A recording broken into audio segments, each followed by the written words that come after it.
portafolio virtual de neurociencias cognitivas, la carrera de pedagogía de los idiomas nacionales y extranjeros. Primero que tenemos aquí es el índice que nos muestra los temas que vamos a tratar. Bueno, primero es neurociencia cognitiva, siguiendo encontramos el desarrollo humano y aprendizaje, genética y medio ambiente, por consiguiente plasticidad cerebral y factores de la neuroplasticidad. Después tenemos neurodidáctica, aporte de las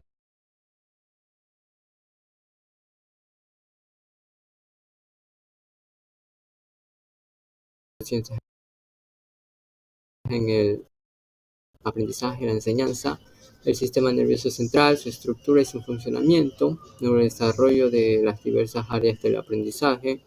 Y por último tenemos la cognición y el lenguaje, donde también se ve emociones, procesos perceptivos y lo que es motricidad. Bueno, lo primero que encontramos es el conocimiento de las neurociencias en la docencia. Aquí nos habla de que las neurociencias proporcionan una comprensión del funcionamiento del cerebro y cómo se aprende en los estudiantes, lo que ayuda a comprender y a diseñar estrategias de enseñanza más efectivas adaptadas a cada necesidad de los alumnos, ya sean cognitivas y emocionales. Además, mejora el aprendizaje y la retención de información en ellos. Bueno, aparte tenemos una opinión que nos habla de la formación en neurociencia, que no solo beneficia a los educadores, sino que también ayuda a establecer una conexión más profunda con los estudiantes, a comprender sus necesidades y dificultades desde una perspectiva neurológica, lo que va a permitir que los docentes sean más empáticos y por ende que la enseñanza o su labor sea más efectiva. Bueno, por consiguiente tenemos lo que es genética, ambiente y maduración. Bueno, la genética es un conjunto de características heredadas, ya sean de los padres o algún miembro de la familia, que puede influir en desarrollo físico y cognitivo en un individuo, por ejemplo, cierta parte de conocimiento o bueno, más o menos de lo cognitivo de padre, madre o algún familiar, y rasgos como ya sean los color de ojos, cabello, etc. Bueno, el ambiente nos habla de factores externos, ya sea familia, educación, cultura, que afectan el desarrollo y el comportamiento de la persona, ya sea en el entorno de la educación, ya sea que les den los maestros, los padres. Eso es lo que va a aprender el niño y que va a afectar, ya sea de manera positiva o negativa en su comportamiento. La maduración, que es un proceso biológico que se da no solo en edad alta, no se refiere a eso, sino que se puede dar tanto en edades cortas como en edades más avanzaditas. Bueno, esto es influido tanto por la genética y el medio ambiente. Tenemos la plasticidad cerebral, que nos habla de que es la capacidad del cerebro para adaptarse, reorganizarse en respuesta a experiencias de aprendizaje, que se identifica a través de periodos sensibles, que son momentos en el desarrollo donde el cerebro es particularmente receptivo a ciertos aprendizajes. Aquí nos habla de que el aprendizaje del idioma es más efectivo, que los niños lo puedan adquirir desde temprana edad, ya sea en la infancia. Aquí tenemos el ejemplo que pueden también aprender habilidades sociales y emocionales durante la infancia, y esto se puede seguir desarrollando más tarde, ya sea en la adolescencia o adultez. El periodo crítico, que nos habla de ventanas temporales específicas donde ciertas habilidades deben desarrollarse, ya sea como la visión o el lenguaje, de lo contrario pueden no desarrollarse adecuadamente. Ejemplo, el aprendizaje del idioma es más efectivo en los primeros años de vida. Si un niño no escucha o aprende un idioma durante este periodo, puede tener dificultades para dominarlos, ya sea en una edad más avanzada. También encontramos lo que son los periodos cerebrales, que en este caso son tres. Primero es el periodo prenatal, que se da en los primeros años. Desarrollo inicial del cerebro, ya sea donde se forman estructuras básicas. Ejemplo tenemos durante este el tercer trimestre, el cerebro del feto forma miles de millones de sinapsis, que son, creo que, conexiones neuronales, lo que sientan las bases para el aprendizaje futuro. Infancia, el desarrollo rápido, ya se establecen conexiones neuronales, el aprendizaje intensivo y la sensibilidad de estímulos. Ejemplo, un bebé aprende a reconocer caras y voces, donde se va a desarrollar conexiones neuronales fuertes a través de la interacción con sus cuidadores. La adolescencia, que nos habla de refinamiento de conexiones neuronales, desarrollo de funciones ejecutivas y habilidades sociales, que se producen cambios hormonales y emocionales. Ejemplo, los adolescentes comienzan a pensar ya de manera abstracta y crítica, lo que les permite resolver ya problemas matemáticos, asimismo tomar ya decisiones más reflexivas de acuerdo a su edad o alguna otra situación. Tenemos conocimiento docente sobre los periodos cerebrales, el prenatal, que es comprender la importancia del ambiente materno, el desarrollo cerebral, infancia, donde se utilizan métodos de enseñanza ya que fomenten la curiosidad del juego, ya que es un entorno más enriquecedor para los niños. A esta edad es donde más adquieren, o la mejor etapa para que ellos adquieran conocimiento. La adolescencia, que nos habla de ser conscientes a los cambios emocionales y cognitivos, promover la toma de decisiones y la autonomía en el aprendizaje. Bueno, también vamos a hablar sobre el cerebro triuno, que está compuesto por tres. El primero es el cerebro reptiliano, que controla funciones básicas como la supervivencia y las respuestas instintivas. Bueno, de ejemplo se puede dar, por ejemplo, cuando se activa esto, ya sea al ver una serpiente o algún león o algo que nos dé miedo, se va a activar y nos va a hacer reaccionar de alguna manera. Por ejemplo, en este caso, tal vez corriendo para escapar del peligro. El sistema límbico, que está relacionado con las emociones, la memoria y la socialización. De ejemplo, ya podemos tener cuando sentimos felicidad al recibir buenas o malas noticias. Bueno, si tenemos malas noticias ya sería tristeza.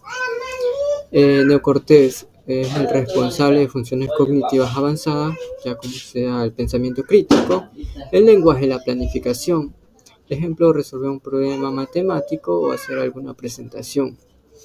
Aquí en la imagen podremos observar igual que dice: en el neocortés pienso, en el cerebro límbico siento y actúo en el cerebro reptiliano. La relación entre pensamiento y arquitectura cerebral.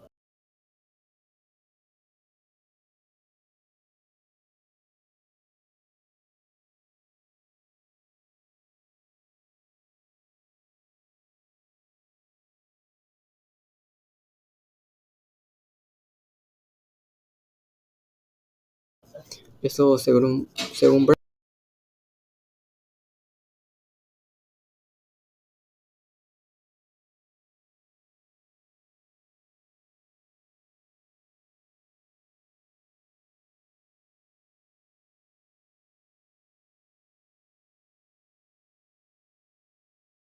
Braddock, el pensamiento se organiza en el neocortés, donde se procesan las funciones cognitivas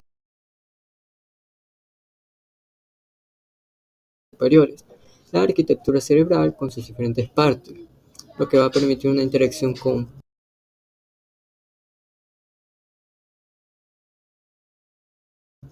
compleja entre emociones y razonamiento. La comprensión de esta ayuda a que los docentes puedan crear ambientes de aprendizaje que estimulen tanto las emociones como la cognición, donde se va a facilitar el aprendizaje más profundo y significativo. Con significativo nos referimos a que sí va a haber aprendizaje de parte de ambos, porque el profesor también aprende. Por consiguiente, tenemos las partes y funciones de la neurona. Podemos observar la imagen, no es tan clara, pero ahí se puede observar. La primera sería el cuerpo celular, el soma, que integra la información recibida y realiza funciones metabólicas esenciales para la supervivencia de la neurona. las dendritas que reciben señales químicas de otras neuronas y las convierten en impulsos eléctricos que se dirigen al cuerpo celular. El axón conduce el impulso eléctrico potencial de acción desde el cuerpo celular hacia otras neuronas, músculos y glándulas. Además, podemos decir que las células del sistema nervioso existen dos tipos, son principales de células en el sistema nervioso. Aquí lo podemos usar en la parte de abajo que dice neuronas de células y células gliales. Las neuronas transmiten información mientras que las células gliales apoyan y protegen a las neuronas. En este caso quiere decir que van de la mano. Terminales axónicos que liberan neurotransmisores en la sinapsis, transmitiendo señales a la siguiente neurona o célula efectadora. La mielina que acelera la conducción del impulso nervioso, permitiendo que las señales viajen más rápidamente a lo largo del axón.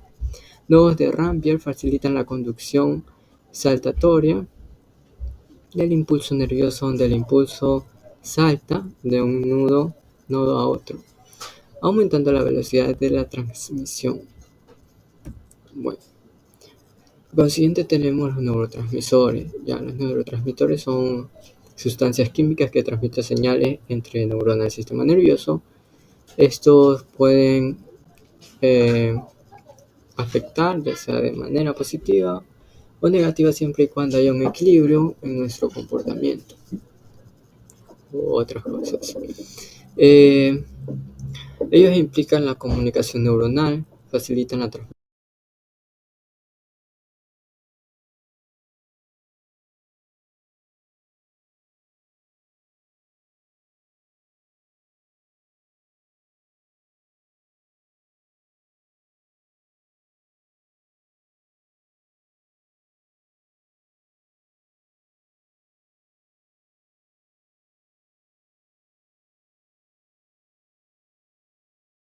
de señales entre neuronas, la regulación de estado de ánimo que afectan emociones y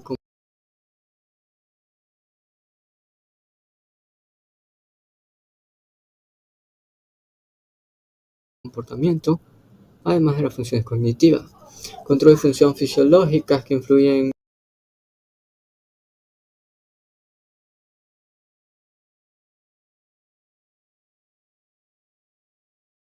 en el sueño, el apetito, la memoria y la respuesta al estrés.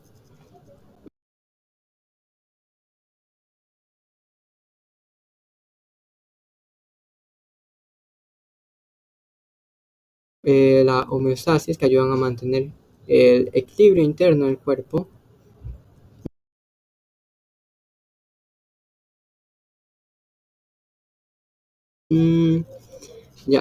Entre ellos tenemos 4 que fueron los que vimos en clases. El primero habla de que es la dopamina, relacionada con el placer, la motivación y el aprendizaje. Este puede afectar el control de movimiento. La serotonina que regula el estado de ánimo, el sueño y el apetito.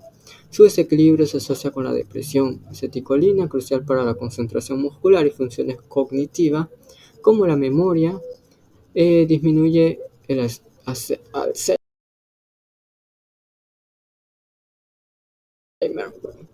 La noradrenalina, que aumenta la alerta y la concentración implicada en la respuesta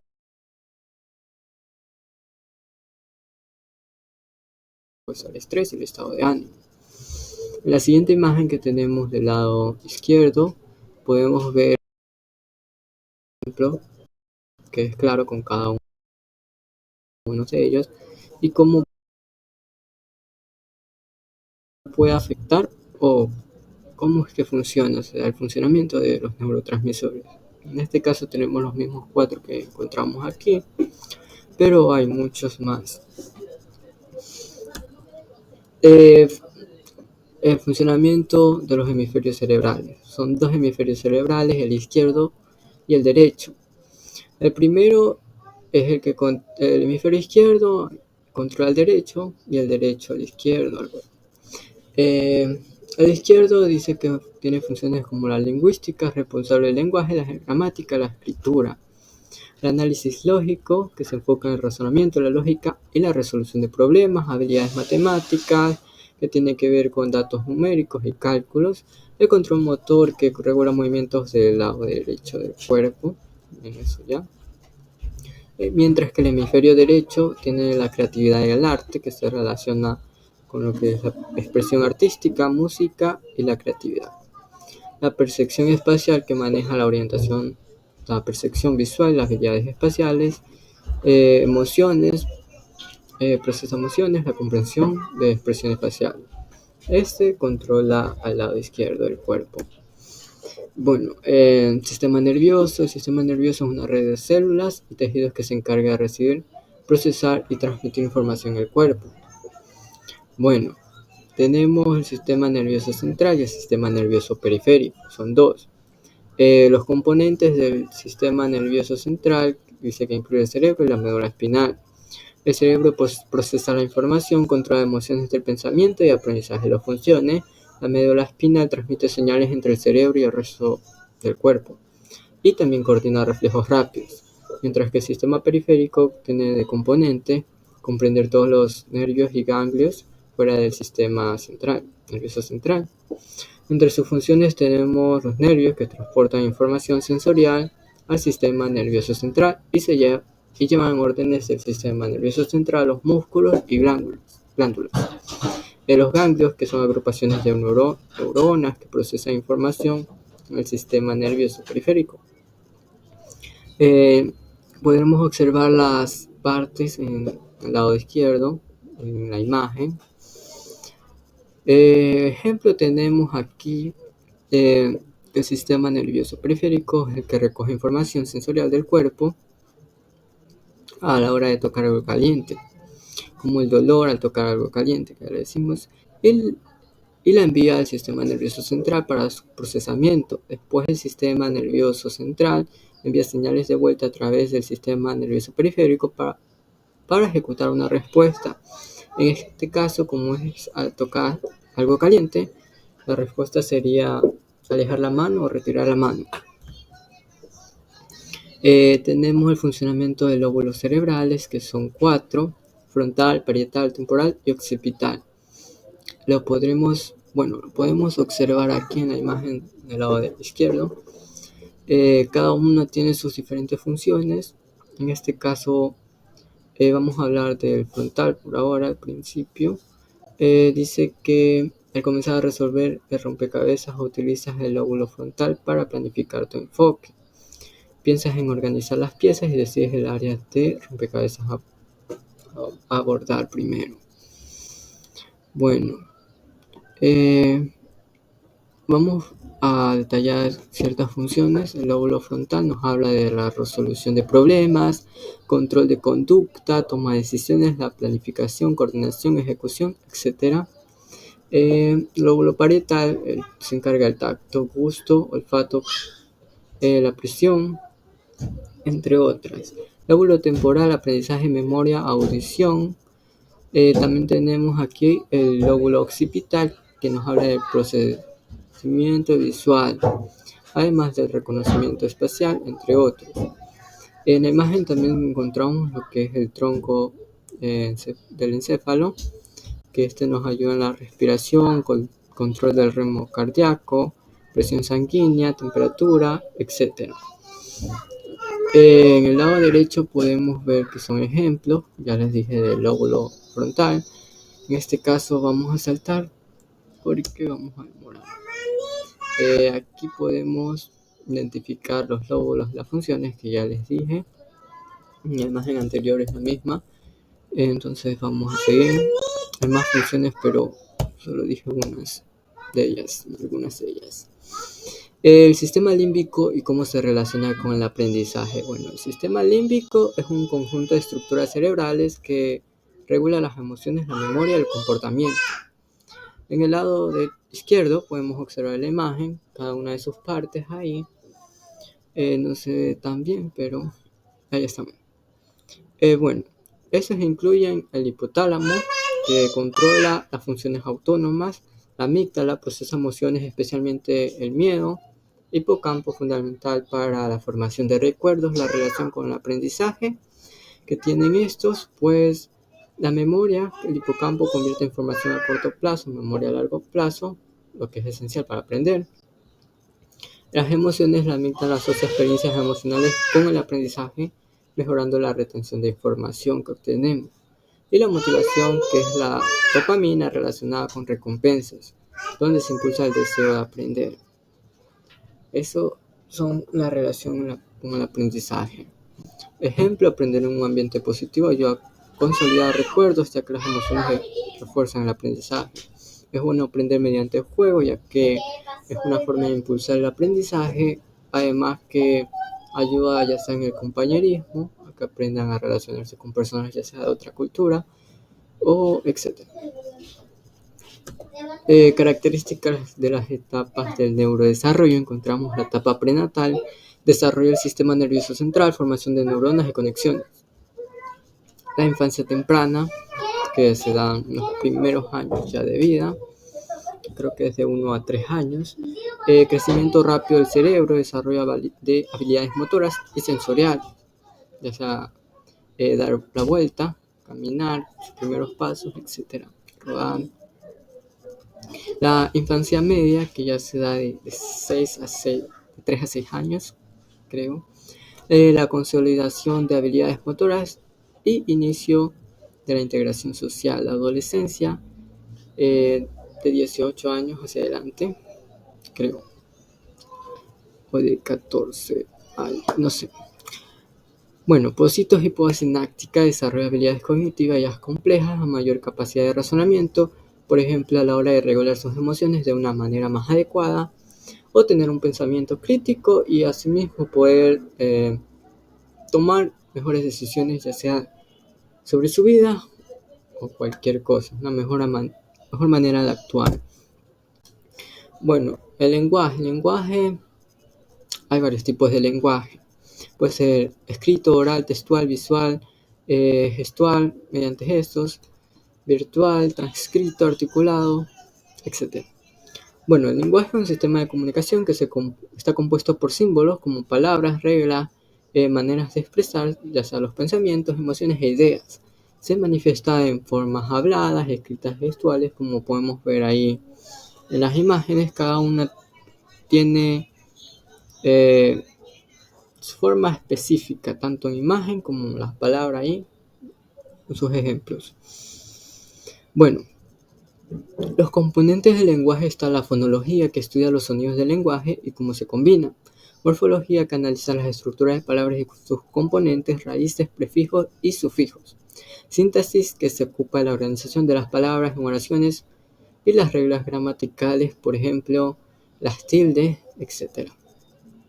La semántica, que se refiere al significado de las palabras y las oraciones, por ejemplo, a la hora de averiguar ya sea el significado en un diccionario o mediante una consulta en internet. Pragmática, estudia el uso del lenguaje en contextos ya sea sociales, asimismo cómo se interpreta el significado en diferentes situaciones. Las funciones del lenguaje son la comunicación, que es transmitir información a los diferentes individuos, ya sea de cualquiera de estas formas. La expresión emocional facilita la expresión de emociones, ya sea mediante gestos también, como la expresión facial, etc. Interacción social, que ayuda a establecer y mantener relaciones interpersonales, ya sea de manera saludable. El pensamiento influye en la forma en que conceptualizamos el mundo y procesamos la información. Ok. Por consiguiente tenemos el desarrollo de la cognición. Bueno, la cognición se desarrolla en etapas comenzando con la percepción sensorial en la infancia. Luego se avanza hacia el pensamiento concreto, que es niñez, y finalmente hacia el pensamiento abstracto y crítico, que ya vimos anteriormente, que es en la adolescencia. Suele darse más en la adolescencia, pero eso ya también depende de la madurez de la persona. Factores como la interacción social, la educación y el ambiente juegan un papel crucial en este proceso, como ya les dije anteriormente. Puede haber personas que logren tener esto en edades más tempranas, o asimismo tal vez por algún problema se dé en una edad más adulta. Bueno, el desarrollo cognitivo también implica aprendizaje de estrategias de resolución de problemas y la capacidad de pensar críticamente. Teorías como la de Piaget subrayan la importancia de la interacción con el entorno y las experiencias de este proceso. Aquí podemos observar la imagen del lado derecho, desarrollo cognitivo en la adultez media. Tenemos la creatividad, la alfabetización, trabajo y educación, peculiaridades de la cognición adulta y mediación de las habilidades cognitivas en la edad media. Bueno, tenemos dos teorías si no me equivoco. Bueno, una no salía en el tal libro, entonces la anoté y por si acaso no era válida, ubico otra que también era interesante que sí salía en el libro. Bueno, teoría de la jerarquía de necesidades de Maslow. Esta propone que las necesidades humanas se organizan en una jerarquía de 5 niveles. La podemos ver acá en la imagen del lado derecho. Bueno, donde las necesidades más básicas deben satisfacerse antes de que se puedan abordar las más elevadas.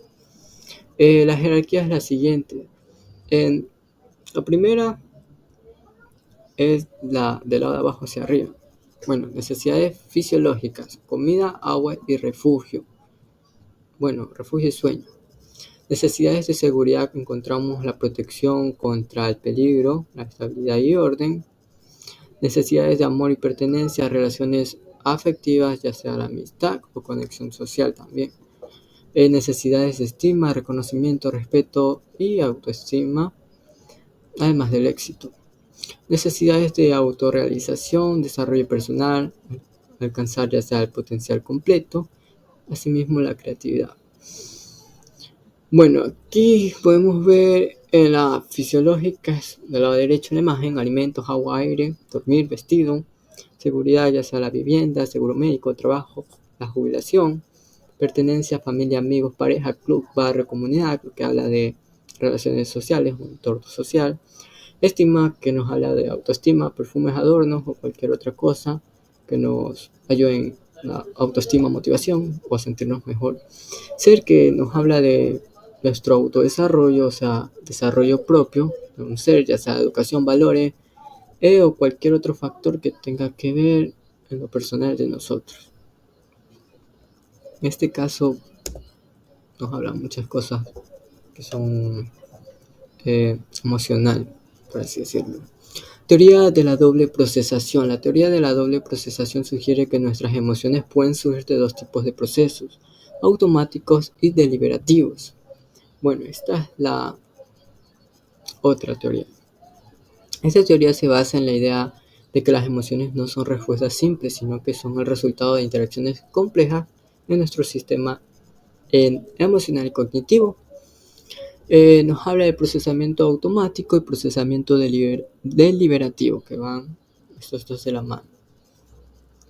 Bueno, el procesamiento automático, este tipo de procesamiento es rápido, involuntario y a menudo instintivo. En este caso, ocurre sin necesidad de reflexión consciente y se basa en respuestas aprendidas o innatas. Tenemos de ejemplo reacciones físicas inmediatas. Cuando una persona ve un objeto peligroso como una serpiente, su cuerpo va a actuar, de reaccionar instantáneamente con miedo, aumentando el ritmo cardíaco y la tensión muscular, sin que la persona tenga que pensar en la amenaza. Bueno, respuestas emocionales inmediatas, situaciones que evocan emociones de forma instantánea, como la alegría al ver a un amigo o la tristeza al recibir malas noticias. Este procesamiento rápido es útil en situaciones de emergencia, ya que permite reacciones rápidas que pueden salvar la vida. Y el procesamiento deliberativo nos habla de que es más lento y requiere el análisis consciente de la situación. Implica reflexionar sobre las circunstancias, evaluar los detalles y tomar decisiones ya más adecuadas y basadas en la situación. Ejemplo, pues nos habla de la reevaluación de situaciones.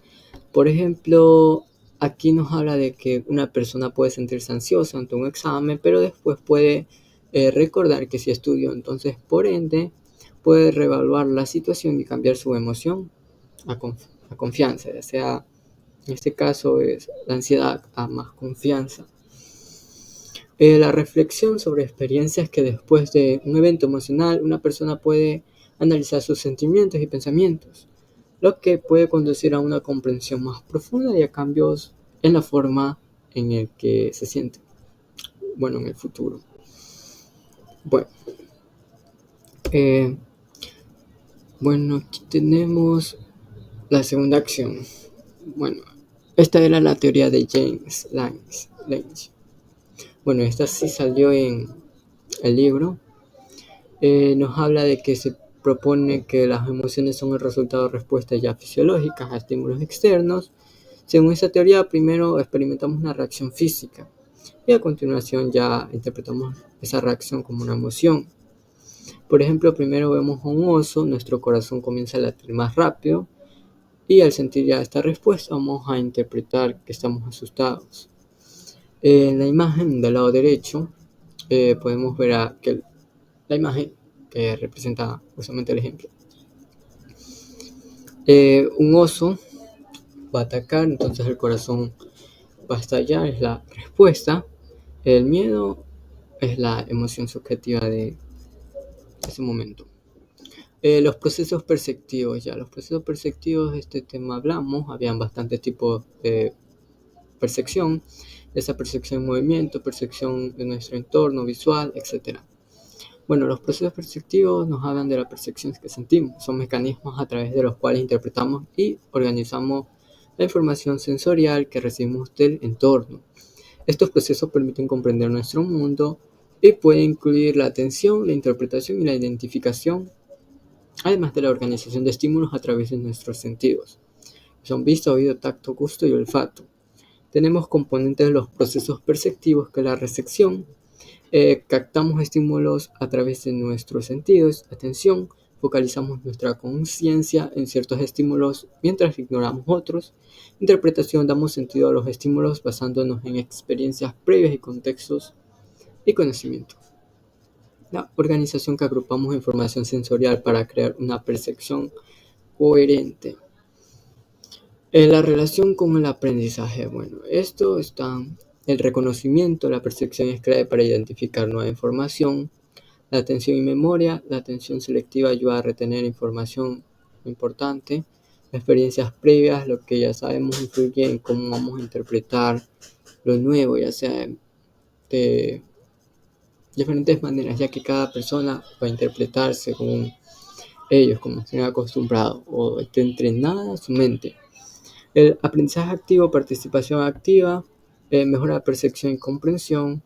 Contexto del entorno afecta cómo aprendemos y percibimos la información. Por ejemplo, si tenemos un buen maestro que puede llegar a percibir que un alumno tiene problemas y por eso no puede aprender bien, entonces en este caso el maestro buscaría o adaptaría su currículo para llegar a solucionar el problema. En este caso sería una mejor forma o mejor estrategia de enseñar, de acuerdo a las necesidades del alumno. Diferencias individuales, cada persona puede tener estilos de aprendizaje diferentes basados en su percepción. Bueno, eso es lo que acabo de decir, o traté de decir. El desarrollo motriz, que se refiere al proceso de habilidades físicas y está estrechamente relacionado con el aprendizaje de las siguientes maneras.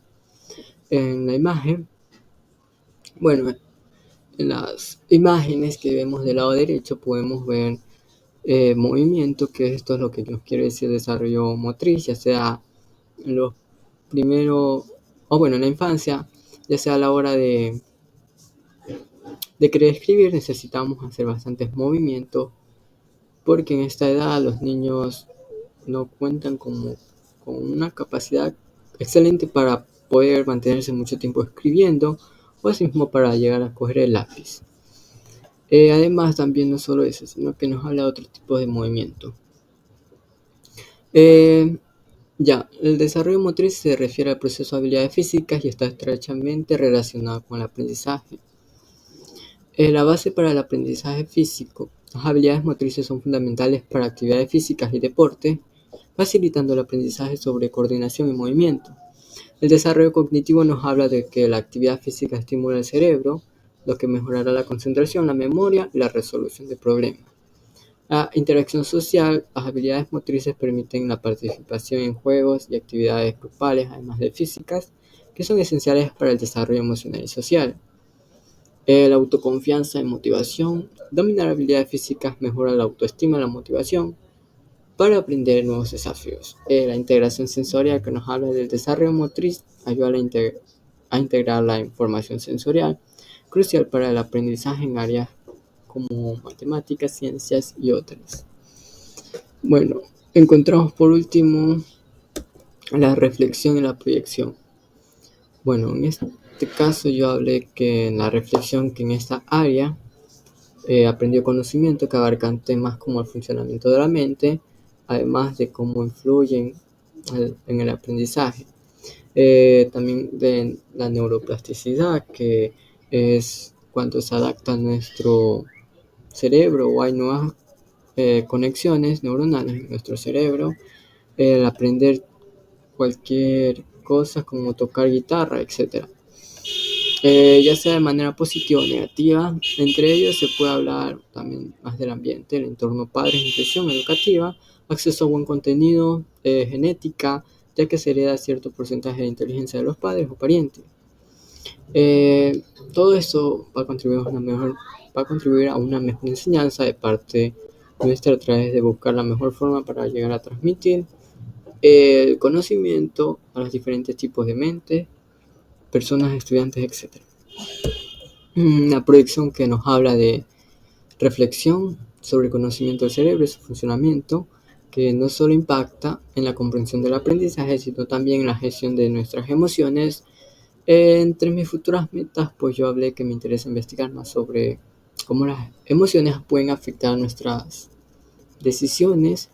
Además, para conocer estos conocimientos cómo estos conocimientos se relacionan en nuestra vida cotidiana, ya sea de manera positiva o negativa. O sea, cómo pueden llegar a influir si no se dan, si no hay un buen equilibrio o una buena gestión de las emociones, o si no se le da tanta importancia a lo emocional. Además, investigar sobre otros temas de importancia que muchas veces cuestionamos y que nos llevan a diferentes tipos de respuestas, ya que todos se basan en creencias de cada persona. Por ejemplo, a la hora de hablar amor, que cada persona tiene un concepto diferente de qué es amor, ya sea al dar regalos, pasar tiempo, tal vez ayudarlos con actos de servicio, entre otros. Ok, creo que, bueno, eso es todo.